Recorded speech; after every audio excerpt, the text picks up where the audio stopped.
Hello बच्चों, आशा करता हूं आप सब लोग बहुत बढ़िया होंगे और मन लगा के पढ़ाई कर रहे होंगे। भोजन उत्पादन को बढ़ाने हेतु जो स्ट्रैटेजीज वाला जो चैप्टर है, आज हम वो चालू करने वाले हैं और उसके पार्ट 1 में बच्चों आप सब लोगों का बहुत बहुत स्वागत है। 12th की एनसीईआरटी में ये एक चैप्टर है स्ट्रैटेजीज वाला, जिसको आज हम चालू कर रहे हैं बच्चों। अब ये चैप्टर जो है वो बहुत आसान है। आसान का मतलब है कि इसमें पशुपालन, जंतु पालन, पशु यानी जंतु जनन और पादप प्रजनन की बात करेंगे। तो बेसिकली बच्चों ये जो चैप्टर है, नीट में इस चैप्टर से एक प्रश्न आता है। ठीक है, तो नीट या एम्स में इस चैप्टर से कितना प्रश्न आएगा? एक प्रश्न आएगा, और उसके लिए अब हम ये चैप्टर चालू कर रहे हैं। ठीक है, अब इस चैप्टर में क्या पढ़ेंगे बच्चों? देखो, इस चैप्टर में हम सबसे पहले किसकी बात करेंगे बच्चों? पशुपालन की। सबसे पहले हम किसकी बात करते हैं? एनिमल हस्बेंड्री, या जिसे हम क्या कहते हैं? पशुपालन। अब पशुपालन में क्या करते हैं बच्चों? ठीक है, बिल्कुल पशुपालन में हम क्या करेंगे? पक्षियों को, बिल्कुल जानवरों को क्या करेंगे? पालेंगे। किस लिए पालेंगे?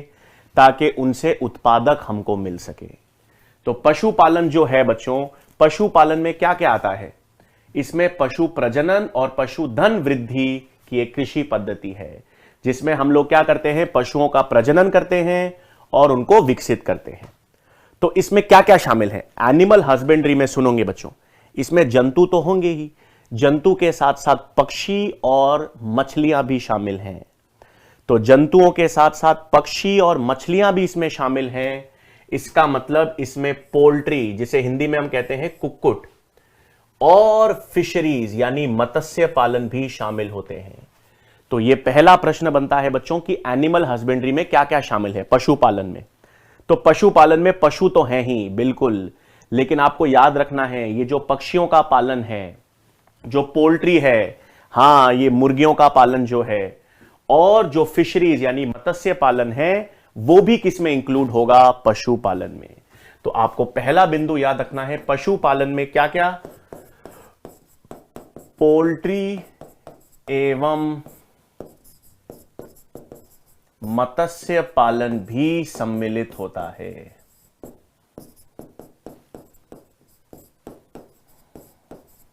ठीक है बच्चों, तो पोल्ट्री एवं मत्स्य पालन भी किसमें सम्मिलित होगा? हमारे पास किसमें सम्मिलित होता है? एनिमल हस्बेंड्री में। तो ये तो आसान हो गई। अब आंकड़े क्या याद रखने हैं इस चैप्टर में? पहला देखो, 70% से अधिक, विश्व की 70% से भी अधिक पशुधन भारत और चीन में है। तो ये आंकड़े हैं जो आपको ध्यान में रखने हैं। भारत और चीन में 70% से अधिक पशुधन या एनिमल हस्बेंड्री होगी। फिर आपके पास क्या है? पोल्ट्री का मतलब क्या है बच्चों? अभी अपन ने बात की पोल्ट्री में क्या शामिल होगा? जिसमें हम पक्षियों को, जिसमें हम क्या करते हैं? पक्षियों को फूड, भोजन या एग्स के लिए डोमेस्टिकेट करते हैं। तो कुक्कुट यानी पोल्ट्री क्या है बच्चों? पालतू कुक्कुट आदि का एक वर्ग है, जिसका प्रयोग भोजन के लिए अथवा उनके अंडों को प्राप्त करने के लिए किया जाएगा। मतलब आप इसमें बर्ड्स को यूज करोगे। पोल्ट्री का मतलब है बर्ड्स, मुर्गियां हो गई, दूसरी पक्षियां हो गई। किस लिए? या तो उनके अंडे यूज करने के लिए, और या उनके भोजन के लिए, मतलब उनका जो मीट है उसके लिए। तो यहां पर दो इंपॉर्टेंट चीजें आपको ध्यान रखनी है बच्चों। क्या याद रखनी है? अगर यदि आपको ध्यान रखना है, दो टर्म्स होते हैं बच्चों। एक होता है लेयर्स और एक होता है बच्चों ब्रॉयलर्स।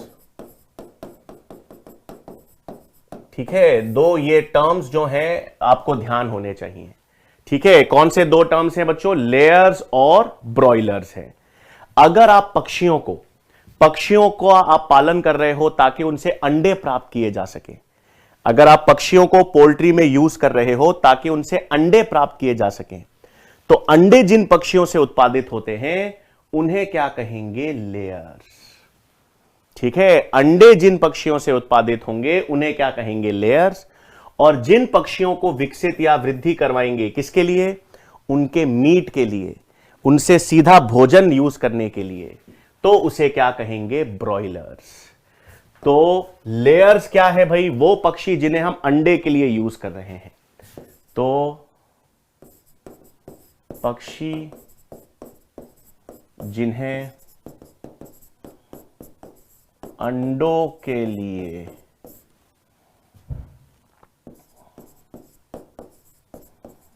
यूज किया जाता है। तो वो पक्षी जिन्हें अंडों के लिए यूज किया जाता है बच्चों, उन्हें क्या कहते हैं? लेयर्स। और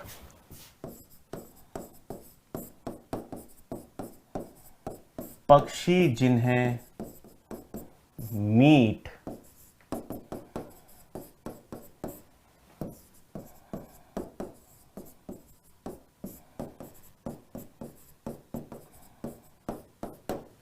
ठीक है, तो ऐसे पक्षी जिन्हें हम अंडों के लिए इस्तेमाल कर रहे हैं उन्हें कहते हैं लेयर्स, और जिन्हें हम मीट के लिए यूज कर रहे हैं उन्हें कहते हैं ब्रॉयलर्स।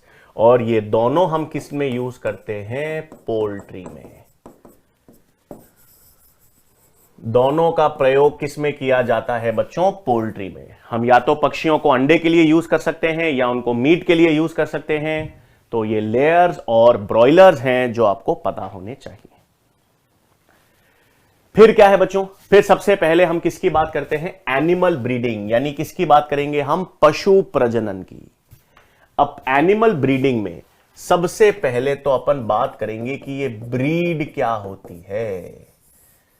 ठीक है, ब्रीड या जिसे हम कहते हैं नस्ल, है ना, हिंदी में इसे क्या कहते हैं बच्चों? हम नस्ल या ब्रीड। अब हम कहते हैं ना कि ये एक ब्रीड के जानवर हैं, ये एक ही नस्ल के जानवर हैं, तो ये ब्रीड या नस्ल का मतलब क्या है? तो सिंपल सी बात है बच्चों, नस्ल या ब्रीड का मतलब है ऐसे जंतु जिनकी उत्पत्ति तो एक समान हुई हो, है ना, जिनकी उत्पत्ति तो क्या होगी? समान होगी। बहुत वर्षों, कई पीढ़ी पहले उनके पूर्वज क्या होंगे? समान। तो नस्ल का मतलब तो यह है कि वो संबंधित होने चाहिए किससे? वंश। वंश यानी रिलेटेड बाय डिसेंट, जिनका वंश तो क्या होना चाहिए? समान।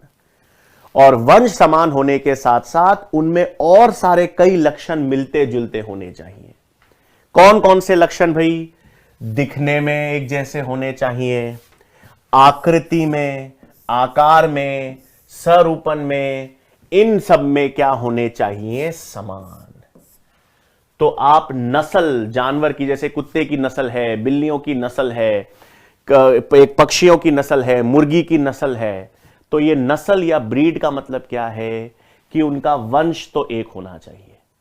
ठीक है, उनकी उत्पत्ति या वंश तो क्या होना चाहिए? सेम। और वंश सेम होने के साथ साथ उनमें काफी समानता होनी चाहिए, दिखावट में, बनावट में, आकृति में, वो एक दूसरे के समान होने चाहिए। तब उसे क्या कहते हैं? नस्ल या ब्रीड कहेंगे। ठीक है, तो ये ब्रीड समझ आ गई आपको। अगर कोई भी जानवर, मैंने कहा आप कैसे कहोगे कि सर ये दो जानवर एक ही नस्ल के हैं? कैसे कहोगे कि सर ये दो जानवर जो हैं वो एक ही नस्ल के हैं? तो आप देखो कि सबसे पहले इनका वंश, आप इनका वंशावली देखो ऊपर, अरे यार हाँ, इनका वंश तो सेम है, ये एक ही वंश के हैं, और ये दिखने में भी एक जैसे हैं, इनकी आकृति भी समान है, बनावट भी समान है। ठीक है भाई, ये किस में आ जाएंगे? एक नस्ल में। अब आपने एक नस्ल पता कर ली बच्चों, तो अब क्या है? फिर दो टर्म आते हैं हमारे पास, एक अंतः प्रजनन जिसे हम इनब्रीडिंग कहेंगे, और बही प्रजनन जिसे हम आउटब्रीडिंग कहेंगे। ठीक है, तो हमारे पास दो एक्सक्यूज मी, एक अंतः प्रजनन है बच्चों और एक बही प्रजनन है। क्या है अंतः? नाम ही आपको समझ आ गई होगी, एक ही नस्ल के पशुओं के मध्य प्रजनन होगा।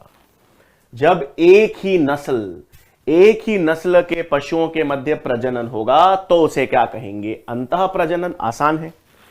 और जब अलग अलग नस्ल, भिन्न भिन्न नस्लों के मध्य प्रजनन कराया जाएगा, अब कराना पड़ेगा। भिन्न नस्ल के मध्य प्राकृतिक तो नहीं हो सकता, प्राकृतिक प्रजनन तो अपनी ही नस्ल के मध्य होगा। लेकिन जब आप कृत्रिम तरीके से, जब आप कृत्रिम तरीकों से, कृत्रिम प्रयोगों से आप भिन्न भिन्न नस्लों के मध्य संकर कराते हो या प्रजनन कराओगे, तो उसे क्या कहेंगे? बही प्रजनन। तो प्राकृतिक रूप से तो क्या होगा बच्चों? अंतः प्रजनन। लेकिन कृत्रिम रूप से जब आपको कराना पड़ेगा तो उसे क्या कहेंगे, आउटब्रीडिंग या बही प्रजनन। ठीक है, तो दो टर्म्स हो गए, इन ब्रीडिंग और आउटब्रीडिंग। अब क्या है चीज बच्चों, सुनो, सबसे पहले हम इन ब्रीडिंग की बात कर रहे हैं, अंतः प्रजनन। अब अंतः प्रजनन में हमें क्या मालूम चल गया कि एक ही नस्ल होनी चाहिए। सबसे पहली चीज है भाई, एक ही नस्ल के जंतु। सबसे पहली चीज क्या है, एक ही नस्ल के होंगे, इन ब्रीडिंग। दूसरा, निकट संबंधित, निकट संबंधी होने चाहिए। ठीक है, तो जब आपके पास अंतः प्रजनन में क्या हो गया बच्चों, एक ही नस्ल है और अधिक निकटस्थ है। ठीक है, एक ही नस्ल है और अत्यधिक निकट है, उनके मध्य जब प्रजनन कराएंगे तो उसे कहेंगे इनब्रीडिंग। और कब तक कराओगे, कराते रहोगे। इसमें क्या करते हैं, एक सुपीरियर जंतु लेंगे, एक सुपीरियर नर लेंगे, एक बेहतर क्वालिटी वाला नर लो, बेहतर क्वालिटी वाली मादा लो और उनका प्रजनन करवाओ। और एक बार नहीं, ऐसे 4 से 6 पीढ़ी तक कराते रहो। तो जब आप एक ही नस्ल के जंतु, एक ही नस्ल के और बिल्कुल एक दूसरे से निकट संबंध दर्शाने वाले जंतुओं के मध्य जब 4 से 6 पीढ़ी दर पीढ़ी जब आप प्रजनन करवाते रहते हो तो उसे हम क्या कहेंगे, इनब्रीडिंग। तो इसमें क्या करते हैं बच्चों, ब्रीडिंग स्ट्रैटेजी में क्या करते हैं, एक नस्ल से उत्तम किस्म का नर और उत्तम किस्म की मादा को किया जाता है और जोड़ों में संगम कराया जाता है। ठीक है, अब इसमें एक चीज क्या होगी, सुनेंगे ध्यान से। जब मैं अपन ने आनुवांशिकी पढ़ी थी बच्चों, तो आनुवांशिकी में अपन ने पादपों में स्वपरागन देखा था। ठीक है, अब इसमें भी देखो, एक ही नस्ल के जंतु हैं, निकट संबंधित हैं। जब एक ही नस्ल के हैं और निकट संबंध बहुत ज्यादा है और इनको आप 4 से 6 पीढ़ी तक प्रजनन करवाते जाओगे तो इनमें समयुग्मजता ज्यादा आएगी, इनमें समयुग्म अवस्था जो है वो ज्यादा आएगी ना। याद करो, जब अपन ने पादप में पढ़ा था आनुवांशिकी में, F1 पीढ़ी का जब आप स्वपरागन करवाते रहोगे, F1 पीढ़ी का ही स्वपरागन करवाते रहोगे तो समयुग्मज लक्षण आते हैं। और जब समयुग्मी लक्षण ज्यादा आ जाते हैं, समयुग्मता जिसे होमोजाइगोसिटी कहते हैं, वो ज्यादा आ जाएगी, तो उसके फायदे भी हैं और नुकसान भी हैं। ठीक है, फायदा तो यह है कि आपको प्योर लाइन बन गई है ना। समयुग्मजी अवस्था का मतलब कैपिटल टी, जो बेहतर लक्षण है, सुपीरियर लक्षण है, वो समयुग्मजी में आ जाएंगे, ये तो फायदा है। तो बेहतर लक्षण, सुपीरियर लक्षण की प्योर लाइन बनेगी, वो समयुग्मजी अवस्था में आएंगे, ये तो बेहतर चीज है। लेकिन नुकसान भी है। नुकसान क्या है, अगर आप लगातार इन ब्रीडिंग अंतः प्रजनन करवाते रहोगे, 4 पीढ़ी 6 पीढ़ी लगातार अंतः प्रजनन कराते रहोगे, तो एक तो समयुग्मजी अवस्था आएगी, अप्रभावी लक्षण भी अभिव्यक्त होंगे। जेनेटिक्स में अपन ने पढ़ा था ना, जो खराब लक्षण होते हैं, अप्रभावी लक्षण होते हैं, वो भी समयुग्मजी अवस्था में अभिव्यक्त होते हैं। तो निरंतर अगर आप अंतः प्रजनन करवाते रहोगे तो समयुग्मजी लक्षण आएंगे, अच्छे लक्षण समयुग्मजी अवस्था में आएंगे, प्योर लाइन विकसित होगी, ये तो अच्छी चीज है। लेकिन अप्रभावी लक्षण भी अभिव्यक्त होंगे और अप्रभावी लक्षण अभिव्यक्त होने के कारण, खराब लक्षण अभिव्यक्त होने के कारण उत्पादकता में कमी आ जाएगी, उत्पादकता या प्रोडक्टिविटी कम हो जाएगी। इसे इन ब्रीडिंग डिप्रेशन कहेंगे। तो यहां पर एक पॉइंट मैं ऐड कर देता हूं,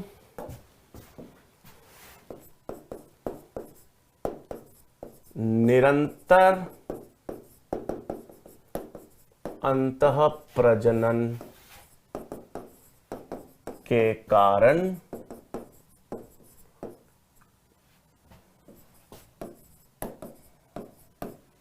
समयुग्मकता, जिसे अपन कहते हैं होमोजाइगोसिटी, उत्पन्न होती है।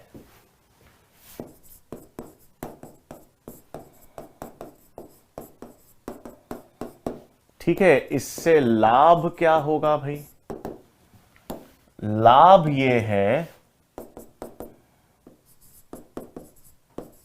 कि बेहतर या उत्तम लक्षणों की प्योर लाइन विकसित की जा सकती है।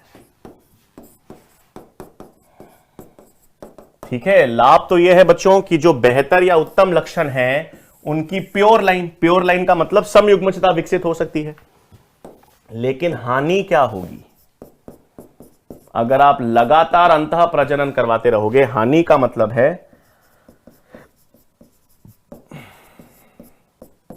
अप्रभावी लक्षण प्रकट होंगे, आनुवांशिक विविधता कम हो जाएगी,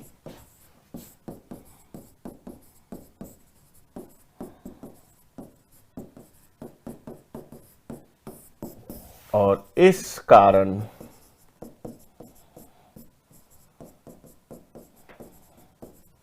उत्पादकता घटेगी। इस कारण क्या होगी बच्चों? उत्पादकता घटेगी, जिसे क्या कहेंगे? Inbreeding depression. ठीक है बच्चों, आनुवांशिकी का सिद्धांत काम करना है। अपन ने किसकी बात की? अपन ने सबसे पहले अंतः प्रजनन की बात की। अपन ने किसकी बात की? इनब्रीडिंग। इनब्रीडिंग का मतलब है एक ही नस्ल के जंतुओं के मध्य प्रजनन होगा। एक ही नस्ल के होंगे और बहुत निकट संबंधित होंगे। तो एक ही नस्ल के हैं और बेहद निकट संबंधित हैं तो इनब्रीडिंग है।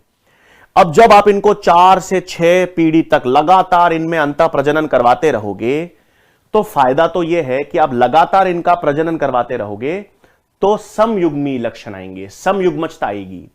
समयुग्मजता के कारण जो उत्तम लक्षण हैं उनकी प्योर लाइन विकसित कर सकते हैं, इसीलिए कर रहे हो, यह तो फायदा है। लेकिन समयुग्मजता आएगी तो अप्रभावी लक्षण भी, खराब लक्षण भी प्रकट होंगे।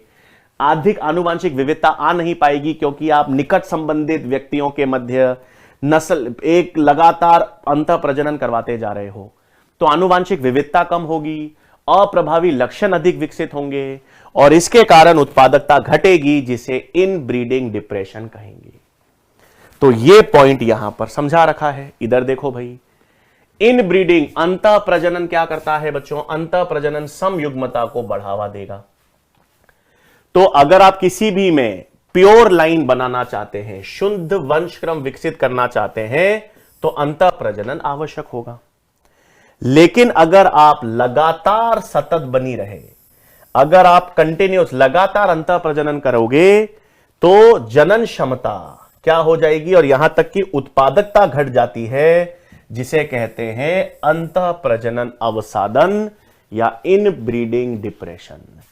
और उत्पादकता क्यों घट रही है बच्चों? यह मैंने आपको बताया। उत्पादकता क्यों घट रही है?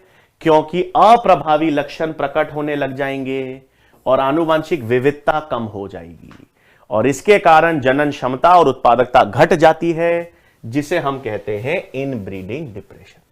तो फायदा भी है, नुकसान भी है। अंतः प्रजनन, अगर आपको उत्तम लक्षणों के, बेहतर लक्षणों की प्योर लाइन बनानी है तो आपको तो अंतः प्रजनन करना पड़ेगा, इनब्रीडिंग करवानी पड़ेगी, क्योंकि प्योर लाइन तो बन नहीं सकती। तो फायदा है। लेकिन आप उसको निरंतर ही करते रहो तो नुकसान भी आएगा, क्योंकि अप्रभावी लक्षण भी प्रकट होंगे और आनुवांशिक विविधता भी कम हो जाएगी। तो यह आपको देखना है कि भाई प्योर लाइन विकसित करने के लिए कुछ हानि तो होगी, लेकिन अगर आप प्योर लाइन विकसित करने के बाद जब इनब्रीडिंग डिप्रेशन आता है तो आप इनब्रीडिंग डिप्रेशन को उबारने के लिए एक सुपीरियर, उत्तम क्वालिटी वाले जंतु से उसका क्रॉस भी कर सकते हो आगे चलकर। तो खैर ये क्लियर होगा बच्चों आई गेस कि निरंतर अंतः प्रजनन के कारण समयुग्मजता या होमोजाइगोसिटी आती है और ये लक्षण यहां पर क्लियर है। तो ये तो अपन ने इनब्रीडिंग की बात कर ली बच्चों। किसकी बात कर ली? इनब्रीडिंग की। अब हम किसकी बात करेंगे? आउटब्रीडिंग।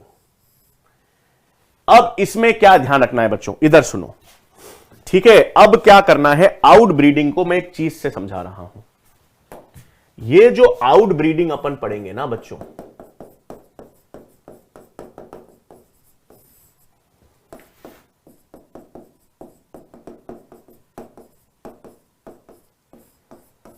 आउटब्रीडिंग जिसे हम क्या कहते हैं बच्चों? बहिः प्रजनन।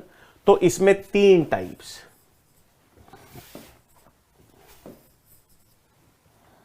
इसमें हम 3 टाइप क्या पढ़ते हैं, आउट क्रॉसिंग,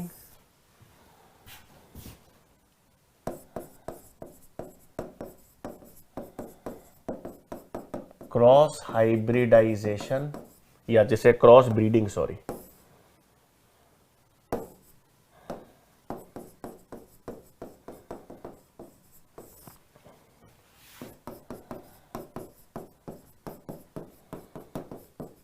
और इंटरस्पेसिफिक हाइब्रिडाइजेशन। क्या है बच्चों, देखो इन ब्रीडिंग तो मतलब क्लियर था, वापस सुन लो।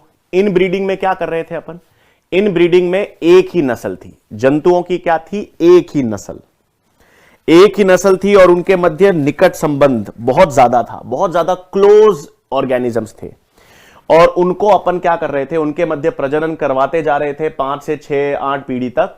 ये इन ब्रीडिंग था।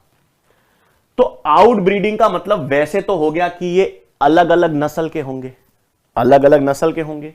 तो क्रॉस ब्रीडिंग, सुनो, हां बिल्कुल सही, अगर भिन्न नस्ल है तो क्रॉस ब्रीडिंग में भिन्न नस्ल होगी, अलग अलग नस्ल होगी क्रॉस ब्रीडिंग। तो सर आउट क्रॉसिंग में, आउट क्रॉसिंग में नस्ल समान होगी, सुनना। अब यही एक छोटा सा अंतर आता है और इसी में हम गलतियां करते हैं। आउट क्रॉसिंग में क्या होगी बच्चों, नस्ल समान। अरे सर नस्ल समान है तो ये इनब्रीडिंग होना चाहिए। अब सुनो तो सही, इसमें नस्ल समान है मतलब कोई वंश समान, लेकिन 4 से 5 पीढ़ी तक कोई समानता नहीं है। नस्ल तो समान है परंतु 4 से 6 पीढ़ी तक कोई समानता नहीं होगी। ठीक है भाई, इन ब्रीडिंग का मतलब क्या था, एक ही नस्ल, अंतः प्रजनन, इन ब्रीडिंग में एक ही नस्ल थी और एक ही नस्ल के साथ साथ उनके मध्य संबंध भी बहुत क्लोजली था, मतलब उनके आसपास बहुत समानता थी, उनकी पीढ़ी भी एक दूसरे से मिलती जुलती थी। लेकिन आउट ब्रीडिंग में नस्ल हो सकती है, हो सकता है उनका वंश जो था वो समान था, लेकिन अब सब अलग अलग हो गए, मतलब अब 4 से 6 पीढ़ी तक उनमें कोई संबंध या रिलेशन स्थापित नहीं होगा, कोई समानता या संबंध नहीं है 4 से 6 पीढ़ी तक। वो नहीं होता भाई, एक फैमिली है, मैंने कहा एक फैमिली है, एक फैमिली एक घर में रहती है बच्चों, तो एक फैमिली एक घर में रहती है, उनमें 4 या 5 6 भाई बहन हैं, वो सब एक साथ रहते हैं, एक ही घर में रहते हैं और 5-10 सालों से एक ही घर में रह रहे हैं, साथ साथ रह रहे हैं, तो वो इनब्रीडिंग है। अब अगर उनमें से होता है कि भाई फैमिली तो एक ही थी, उनके 4 भाई 4 बहन थे, लेकिन 2 भाई अमेरिका चले गए, एक भाई लंदन चला गया, एक भाई बैंगलोर चला गया, 3 सिस्टर्स थी, 3 सिस्टर्स में से एक सिस्टर जोधपुर रह गई, एक सिस्टर बिहार चली गई, एक सिस्टर जो है यूरोप में चली गई, तो वो सब अलग अलग हो गए ना। वंश तो सबका एक ही था, कुल फैमिली तो एक ही थी, लेकिन अब सब अलग अलग हो गए। और उनके जब पोता पोती, उनके जब 4 से 6 पीढ़ी के बाद उनके बच्चे होंगे, तो वंश तो समान था, लेकिन अभी 4 से 6 पीढ़ी तक तो कोई संबंध नहीं है उनके मध्य, तो उसे आउट क्रॉसिंग कहेंगे। तो आउट क्रॉसिंग में नस्ल तो समान होगी, लेकिन 4 से 6 पीढ़ी तक कोई संबंध या समानता नहीं मिलेगी। क्रॉस ब्रीडिंग का मतलब ही है कि इसमें नस्ल भिन्न है, बिल्कुल अलग अलग नस्ल के, एक अलग नस्ल का नर होगा, एक अलग नस्ल की मादा होगी। और इंटर स्पेसिफिक तो और भी गजब है भाई, इसमें तो जाति ही अलग है, इसमें तो जाति ही भिन्न है, अलग अलग जातियों के मध्य क्या होगा, संकर। तो नस्ल भिन्न हो क्रॉस ब्रीडिंग, जाति भिन्न हो इंटर स्पेसिफिक, और अगर नस्ल समान हो लेकिन 4 से 6 पीढ़ी तक कोई संबंध ना हो, ये निकट संबंधित नहीं है, तो वो आउट क्रॉसिंग कहलाएगी। ठीक है, तो इसमें आप देख लो भाई, ये रहे पॉइंट्स। आउट क्रॉसिंग, सबसे पहले किसकी बात हो रही है, आउट क्रॉसिंग। अभी मैंने आपको बताया एक ही नस्ल, नस्ल क्या है, ठीक है, लेकिन इसमें 4 से 6 पीढ़ियों तक दोनों की किसी भी वंशावली में पूर्वज नहीं होने चाहिए। ठीक है। और क्रॉस ब्रीडिंग का मतलब ही आपको पता चल गया, एक नस्ल के श्रेष्ठ नर का दूसरी नस्ल की श्रेष्ठ मादा के साथ संगम। तो अलग अलग नर, मतलब एक अलग नस्ल का नर है, एक अलग नस्ल की मादा है, उनके मध्य को क्या कहेंगे आपके पास? Cross breeding. देख लो वापस, नस्ल समान है, 4 से पीढ़ी तक कोई समानता संबंध नहीं, मतलब पूर्वज नहीं होने चाहिए। और भिन्न नस्ल है, तो इसमें एक नस्ल का उत्तम नर एवं दूसरी नस्ल की उत्तम मादा, ये क्रॉस ब्रीडिंग हो गई। और फिर आता है ये उदाहरण भाई, ये क्रॉस ब्रीडिंग का उदाहरण, क्रॉस ब्रीडिंग का उदाहरण क्या है? हिसरडेल। हिसरडेल एक भेड़ है बच्चों, ये एक नई नस्ल है जिसका विकास क्या हुआ है? पंजाब में एक बीकानेरी एविस और मेरिनो रेम्स के बीच संगम कराने से हुआ है। इस पे बहुत बार नीट में क्वेश्चन आता है बच्चों। हिसारडेल जो है एक नई भेड़ की एक नई नस्ल है जो कैसे विकसित की गई है। फिर नेक्स्ट क्या आ गया बच्चों? फिर ये आ गया इंटर स्पेसिफिक हाइब्रिडाइजेशन। हां, अंतः विशेष संकरण। इसमें दो विभिन्न प्रजातियों के नर और मादा, इसमें क्या होते हैं बच्चों? दो विभिन्न प्रजातियों के नर और मादा। ये एमओईटी यहां से हटा रहा हूं, एक सेकेंड, ये अभी कहां पे आ गया यार?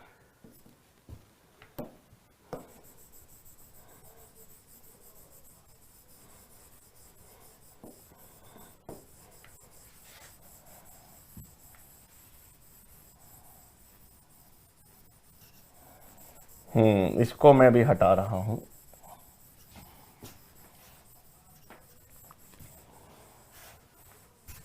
ठीक है, तो अब इसके उदाहरण देखें बच्चों। पहले तो आ जाओ, इंटर स्पेसिफिक हाइब्रिडाइजेशन यानी अंतः विशिष्ट संकरण के उदाहरण क्या होते हैं? तो इसके दो उदाहरण हैं बच्चों। एक तो म्यूल, खच्चर जिसे कहते हैं, है ना, म्यूल जो बांझ होता है। कैसे बनता है म्यूल बच्चों? ये खच्चर या म्यूल का विकास कैसे होगा बच्चों? इसमें नर डोंकी, म्यूल कैसे भाई? इसमें नर डोंकी का क्रॉस महिला घोड़े से होगा।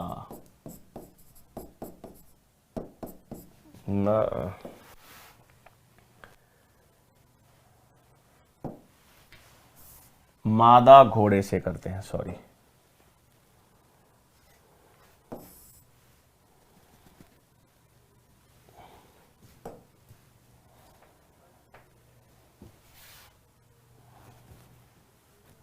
ठीक है बच्चों, एक सेकेंड।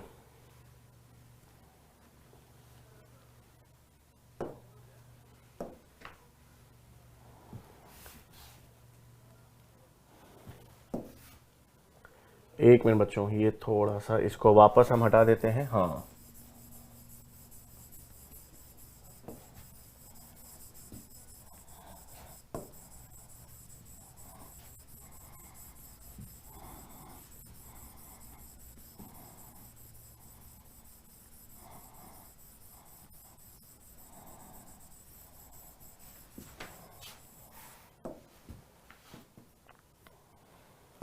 तो हम लोग किसकी बात कर रहे हैं बच्चों? हम इंटर स्पेसिफिक हाइब्रिडाइजेशन की बात कर रहे हैं।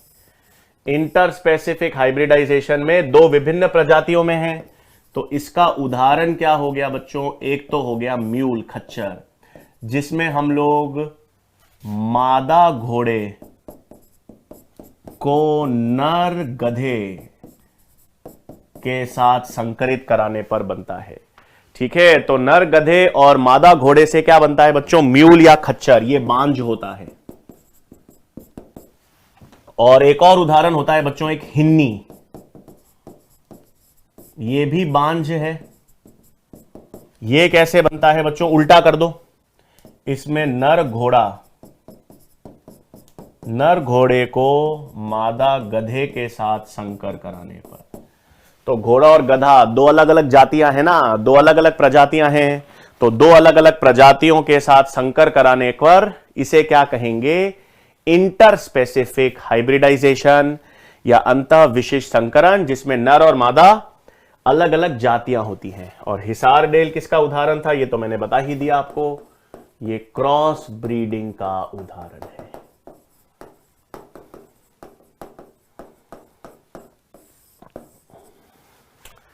ठीक है बच्चों, तो ये हमने बात कर ली। अब किसकी बात करते हैं? हां, अब एक नई तकनीक की बात करेंगे बच्चों, जिसे कहते हैं MOET, multiple ovulation embryo transfer तकनीक। ठीक है, अब हम किस तकनीक की बात करेंगे बच्चों? MOET। MOET कौन सी तकनीक है? Multiple ovulation embryo transfer. देखो बच्चों, जब अपन ने जनन तंत्र पढ़ा था तो अपन ने कहा था कि मानव में, जैसे मानव है, महिलाएं हैं, तो उसमें हर महीने एक आर्तव चक्र होता है और हर महीने आर्तव चक्र में एक बार अंडोत्सर्ग होता है। ठीक है, 28 दिनों का आर्तव चक्र होता है, उसमें एक बार अंडोत्सर्ग होता है। मतलब एक बार लगभग महीने के 14वें दिन पर, आर्तव चक्र के 14वें दिन पर अंड कोशिका जो है वो फैलोपियन नलिका में आती है, एक अंडोत्सर्ग होता है। जंतुओं में भी सामान्यतः एक अंडोत्सर्ग ही होता है हर महीने। लेकिन अगर आप चाहते हो कि जंतुओं में हम एक से ज्यादा अंडोत्सर्ग करें, हम चाहते हैं कि एक माह में एक बार में 6 से 8 अंडे फैलोपियन नलिका में आ जाएं जंतुओं में। क्यों? ताकि उनको बेहतर शुक्राणुओं से हम लोग क्या कर सकें? निषेचित कर सकें और बेहतर उत्पादक, बेहतर गुणवत्ता वाले जंतुओं का उत्पादन कर सकें। तो हम कौन सी तकनीक यूज करते हैं? MOET। नाम ही क्या है? Multiple ovulation. एक से अधिक अंडोत्सर्ग करवाना है।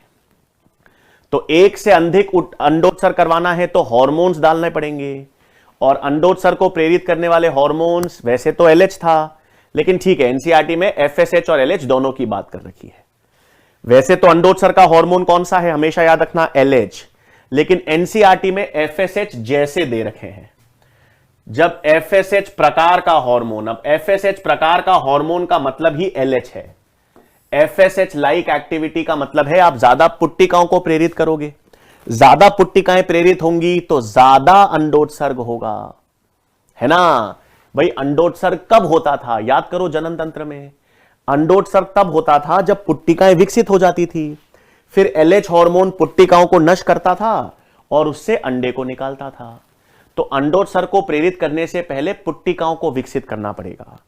पुट्टिकाओं को विकसित करने के लिए FSH हार्मोन डालेंगे, फिर अंडोत्सर्ग को प्रेरित करने के लिए LH हार्मोन डालेंगे, और इस कारण क्या होगा? एक अंडे की तुलना में हम 6 से 8 अंडे उत्पन्न कर पाएंगे। तो इसी को मल्टीपल ओव्यूलेशन कहते हैं। सामान्यतः एक ही अंडोत्सर्ग होता है, क्योंकि एक बार में एक ही पुट्टकीय कोशिका विकसित होती है। तो आप एक से अधिक पुट्टिकाओं को विकसित करेंगे। एक से अधिक पुट्टिकाओं को विकसित करने के लिए FSH हार्मोन डालेंगे, उसके बाद LH हार्मोन यूज करेंगे जो एक से ज्यादा अंडोत्सर्ग को प्रेरित करेगा, और एक से ज्यादा अंडोत्सर्ग जब होता है तो उसे MOET कहते हैं। तो इस विधि में क्या करते हैं बच्चों? एक गाय में पुट्टक परिपक्वन तथा उच्च अंडोत्सर्जन को प्रेरित करने के लिए FSH प्रकार का हार्मोन दिया जाता है, और इसलिए फिर एक अंडे की जगह उनमें 6 से 8 अंडे उत्पन्न होते हैं। इसे कहते हैं MOET। और फिर उसे क्या करते हैं? फिर उसको एक उत्तम क्वालिटी वाली, ठीक है, सर्वोत्कर्ष सांड या बैल अथवा कृत्रिम वीर्य सेचन द्वारा संगमित कराया जाता है। ठीक है भाई, तो ये तकनीक क्या कहलाती है बच्चों? इस तकनीक को हम कहते हैं MOET, multiple ovulation embryo transfer तकनीक। फिर आप क्या करते हैं बच्चों?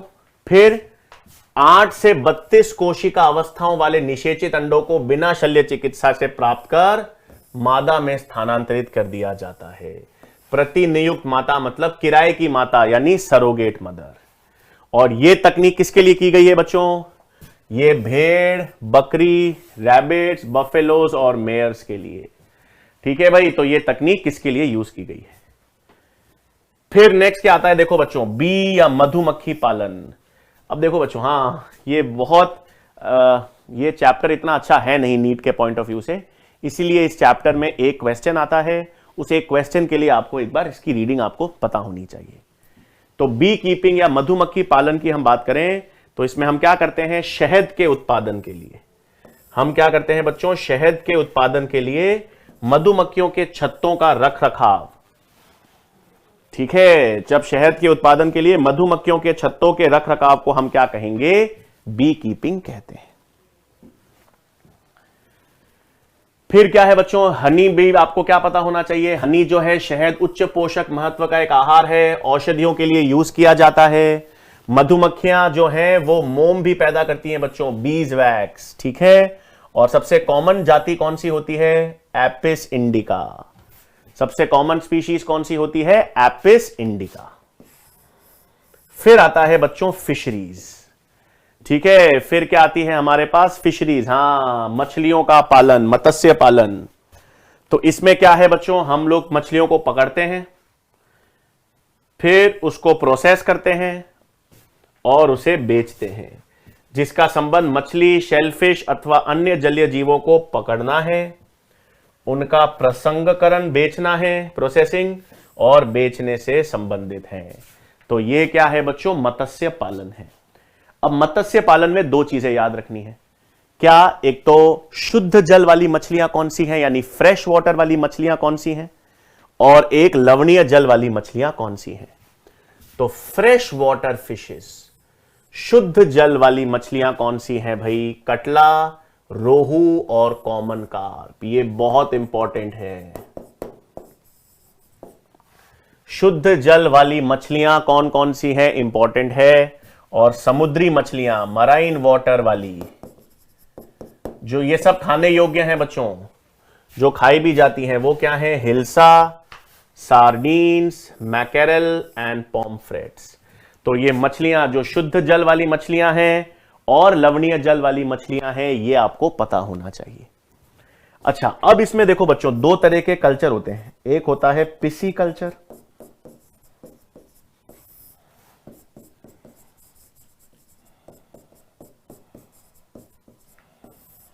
और एक होता है एक्वाकल्चर।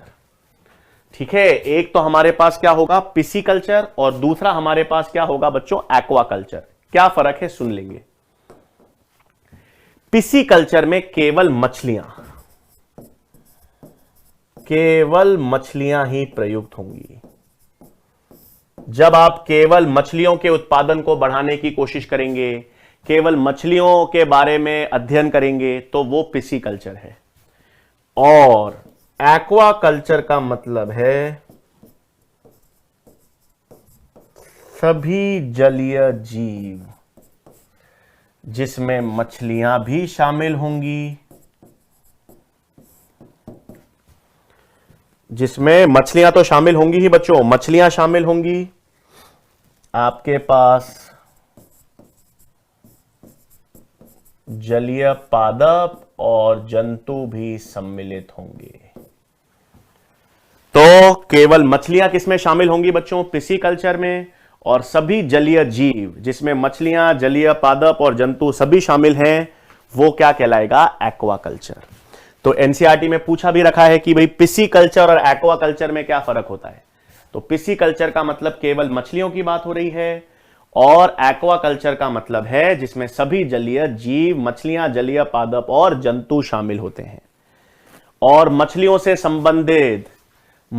से संबंधित रेवोल्यूशन को हम ब्लू रेवोल्यूशन कहते हैं। ठीक है, मछलियों से संबंधित क्रांति को भी क्या कहते हैं? ब्लू रेवोल्यूशन, है ना भाई। तो देखो ये चैप्टर का आधा हिस्सा तो अपन ने देखा है बच्चों, और आधे हिस्से में मैं आपको फिर बता रहा हूं, आपको आंकड़े ध्यान रखने हैं। ठीक है, इसमें अपन ने पशुपालन की तो बात की बच्चों, पशुपालन में अपन ने देख लिया, पोल्ट्री और मत्स्य पालन भी इसमें शामिल है आज। फिर इसमें आंकड़े क्या पता होना चाहिए कि पशुधन 70 से ज्यादा कहां पर है? भारत और चीन में है। फिर मैंने आपको इसमें दो चीजें बताई, दो नई चीजें जो एनसीईआरटी में नहीं है, लेयर्स और ब्रॉयलर्स। पोल्ट्री है, जिन पक्षियों को आप अंडों के लिए यूज किया जाएगा, पोल्ट्री में अंडों के लिए जो यूज किए जाते हैं पक्षी वो लेयर्स हैं, और जो मीट के लिए यूज किए जाएंगे उन्हें क्या कहते हैं? ब्रॉयलर्स। ये दो इंपॉर्टेंट चीजें थी। फिर अपन ने एनिमल ब्रीडिंग की बात की, प्रजन। पहले तो नस्ल अपन ने डिवाइड की। मैंने कहा नस्ल का मतलब है वंश समान होना चाहिए, वंश समान होना चाहिए, और उनमें लक्षण भी मिलते जुलते होने चाहिए। उनका बनावट, आकृति, रंग, रूप ये एक दूसरे से मिलता होना चाहिए, तो उसे अपन नस्ल कहेंगे। फिर एक ही नस्ल के मध्य जब होगा प्रजनन तो इन ब्रीडिंग, भिन्न नस्लों के मध्य होगा तो आउट ब्रीडिंग। लेकिन इन ब्रीडिंग में याद क्या रखना है? एक ही नस्ल के जंतु होंगे और निकट संबंधित। निकट संबंधित का मतलब है पूर्वज समान, तो उसे क्या कहेंगे? इन ब्रीडिंग। फिर आउट ब्रीडिंग समझाने के लिए मैंने आपको, अच्छा, फिर अपन ने इन ब्रीडिंग देखा, तो अपन ने देखा निरंतर इनब्रीडिंग से क्या होगी? समयुग्मजता आएगी, यानी होमोजाइगोसिटी आएगी।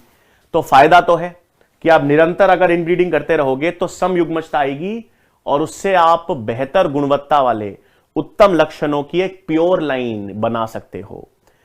लेकिन नुकसान यह है कि अगर आप लगातार सतत रूप से अंतः प्रजनन करते रहोगे तो खराब लक्षण, अप्रभावी लक्षण भी प्रकट हो जाएंगे, उत्पादकता भी कम हो जाएगी, आनुवांशिक विभिन्नता भी कम आएगी। उसे हमने क्या कहा? Inbreeding depression. तो ये तो पॉइंट अपन ने देख लिया था। फिर आउट ब्रीडिंग बताया मैंने आपको बताया आउट ब्रीडिंग को 3 हिस्सों में डिवाइड करना है। 3 हिस्सों में, किसमें? आउट क्रॉसिंग, क्रॉस ब्रीडिंग और interspecific hybridization. Outbreeding को आपको 3 हिस्सों में डिवाइड करना है, जिसमें नस्ल समान है लेकिन 4 से 6 पीढ़ी तक उनमें कोई पूर्वज समानता नहीं है। नस्ल तो एक ही है लेकिन 4 से 6 पीढ़ी में इनमें कोई पूर्वज समान नहीं है, अलग अलग है, तो इसे क्या कहेंगे? Out crossing. जब अलग अलग नस्ल ही है, एक नस्ल का नर है, दूसरी नस्ल का मादा है, तो वो तो क्रॉस ब्रीडिंग हो गई। और जब जाति या प्रजातियां ही भिन्न हो गई, जाति भिन्न यानी भिन्न प्रजातियां ही हो जाए, तो उसे क्या कहेंगे? Interspecific hybridization. फिर अपन ने इसमें उदाहरण देखे भाई, आउट क्रॉसिंग, क्रॉस ब्रीडिंग का उदाहरण हिसार डेल। क्रॉस ब्रीडिंग का उदाहरण क्या देखा अपन ने? हिसार डेल।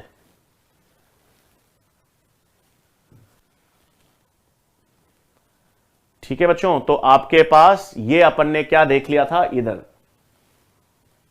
क्रॉस ब्रीडिंग का उदाहरण हमने देखा हिसार डेल, और फिर अपन ने अंतर जाति यानी इंटर स्पेसिफिक हाइब्रिडाइजेशन देखा। क्या देखा बच्चों? इंटर स्पेसिफिक हाइब्रिडाइजेशन, जिसमें नर और मादा जो हैं वो अलग अलग जातियों के हैं, अलग अलग प्रजातियों के हैं। तो हिसार डेल तो किसका उदाहरण था? क्रॉस ब्रीडिंग का। और इंटर स्पेसिफिक हाइब्रिडाइजेशन में म्यूल और हिन्नी, ये दो इंटर स्पेसिफिक हैं, और दोनों बांझ है बच्चों, याद रखना। ये खच्चर और हिन्नी जो हैं ये बांझ हैं, ये आगे जनन नहीं करते हैं। ऑब्वियसली बात है, गधे और घोड़े के संगम से आपने जो नई जाति बनाई है वो आपके पास आगे जनन नहीं कर पाएगी, वो क्या है? बांझ या स्टराइल है। और फिर अपन ने क्या देखा बच्चों? एमओईटी। हां, अगर आप चाहते हो कि जंतुओं में, भेड़ बकरियों में, गधे घोड़ों में, अगर आप चाहते हो कि एक से ज्यादा अंडोत्सर्ग हो, एक बार में एक की जगह एक से अधिक अंडों का विकास हो, तो आपको क्या करना पड़ेगा? पहले पुट्टिकाओं को विकसित करना पड़ेगा एफएसएच हार्मोन देके, फिर एलएच हार्मोन देके एक से ज्यादा बार अंडोत्सर्ग प्रेरित करना पड़ेगा। इस तकनीक को हमने क्या नाम दे दिया? MOET, multiple ovulation embryo transfer. ठीक है, फिर हमने देख लिया बी कीपिंग में क्या करते हैं, और फिशरीज में, मत्स्य पालन में क्या करते हैं। और मत्स्य पालन में मेनली हमने क्या देख लिया? फ्रेश वाटर फिशेस और मराइन फिशेस, शुद्ध जल वाली मछलियां जो खाने में यूज की जाती हैं, और लवणीय जल वाली मछलियां जो खाने में यूज की जाती हैं। फिर मैंने आपको बता दिया पिसीकल्चर और एक्वाकल्चर में अंतर। जब आप केवल मछलियों के लिए यूज कर रहे हो सिस्टम तो वो पिसीकल्चर है, और जब सभी जलीय जीवों के लिए यूज कर रहे हो तो वो एक्वाकल्चर है। ठीक है बच्चों, तो आज तो हमने यहां तक सिस्टम देखा है। अब नेक्स्ट लेक्चर में, बिल्कुल नेक्स्ट लेक्चर में फिर यहां पर हम पादप प्रजनन यानी प्लांट ब्रीडिंग की बात करेंगे बच्चों। और सबसे प्रमुख, प्लांट ब्रीडिंग के बाद इसी चैप्टर में पादप उत्तक संवर्धन भी दे रखा है। प्लांट टिश्यू कल्चर या पादप उत्तक संवर्धन, तो वो पादप उत्तक संवर्धन में हम लोग डिटेल में बात करेंगे विस्तार से। तो नेक्स्ट लेक्चर में बच्चों इस टॉपिक को हम आगे कंटिन्यू करेंगे। तब तक के लिए मन लगा के पढ़ते रहिए। बहुत बहुत धन्यवाद।